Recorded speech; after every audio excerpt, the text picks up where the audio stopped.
Chief justice Iftikhar Muhammad Chaudhry کی سربراہی میں سپریم کورٹ کے 17 رکنی فل کورٹ بینچ نے NRO نظرثانی کیس کی سماعت شروع کی تو ایڈیشنل اٹارنی جنرل کے آغا نے وکیل کی تبدیلی سے متعلق حکومتی درخواست پر دلائل دیتے ہوئے کہا کہ آئین پاکستان وکیل کی تبدیلی کا حق ہر شہری کو دیتا ہے۔ یہ معمولی نوعیت کا کیس نہیں بلکہ ایک اہم کیس ہے، اس لیے وفاقی حکومت کمال اظفر کی جگہ پر ڈاکٹر خالد رانجھا کو وکیل کرنا چاہتی ہے۔ چیف جسٹس جناب افتخار محمد چودھری نے ریمارکس دیتے ہوئے کہا کہ گزشتہ 6 ماہ سے اس کیس کی سماعت نہیں ہوئی، معاملے کو پیچیدہ بنانے کی بجائے فیڈریشن اپنا موقف پیش کرے۔ سردار لطیف کھوسہ کو ناگزیر حالات میں کیس کی پیروی کی اجازت دی گئی تھی۔ ہم قانون سے تجاوز نہیں کر سکتے، جسے قانون کی معمولی بھی سمجھ ہے وہ جانتا ہے کہ اس موقع پر وکیل تبدیل نہیں کیا جا سکتا۔ یا تو فیڈریشن کمال اظفر کو دوبارہ مشیر مقرر کر دے۔ انصاف کے وسیع تر تقاضوں کو پورا کرنے کی خاطر ہم آپ کو یہ سہولت دینے کے لیے تیار ہیں کہ آپ ہی دلائل دیں۔ جسٹس جواد اسخواجہ کا کہنا تھا کہ 1 اپریل کو وکیل تبدیل کرنے کی ایسی ہی ایک درخواست کو دوسرے کیس میں ہم نے مسترد کر دیا تھا۔ فیڈریشن ریاست چلانے کی ذمہ دار ہوتی ہے اور فیڈریشن اگر یہ چاہے کہ وہ کیس نہیں چلنے دے گی تو یہ بات تکلیف دہ ہے۔ کل کو ڈاکٹر خالد رانجھا کو کوئی مجبوری درپیش ہوگی تو ایک بار پھر مقدمہ ملتوی کرنا پڑے گا۔ حکومت کی طرف سے نظرثانی اپیل دائر کرنے والے کمال اظفر نے عدالت کے روبرو اس بات کا اعتراف کیا کہ فیڈریشن اس کیس میں سنجیدہ نہیں اور اس کی خواہش ہے کہ اس کی سماعت نہ ہو۔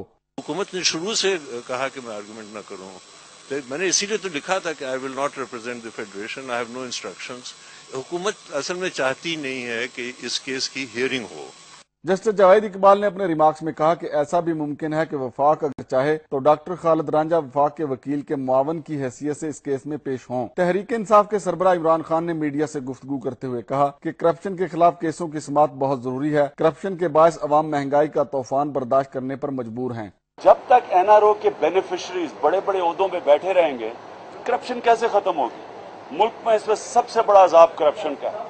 عوام کرپشن کی قیمت مہنگائی سے دے رہی ہے، عوام اپنے خون سے کرپشن کی قیمت آج دے رہی ہے، ہر چیز مہنگی ہو رہی ہے۔ عدالت کی طرف سے دی گئی مختلف تجاویز پر عمل درآمد کے لیے ایڈیشنل اٹارنی جنرل کے آغا نے حکومت سے مشاورت کے لیے پیر تک مہلت مانگی، لیکن انہیں جمعرات تک مہلت دی گئی۔ چیف جسٹس جناب افتخار محمد چودھری نے اپنی آبزرویشن میں کہا کہ حکومت سے مشاورت کرنا ایڈیشنل اٹارنی جنرل کی ذمہ داری ہے۔ دوسری صورت میں ہم اس کیس میں ایڈوکیٹ آن ریکارڈ راجہ عبدالغفور کو دلائل کے لیے کہیں گے، اور اگر وہ بھی پیش نہ ہوئے تو پھر عدالت عدم پیروی کی بنا پر مناسب حکم جاری کرے گی۔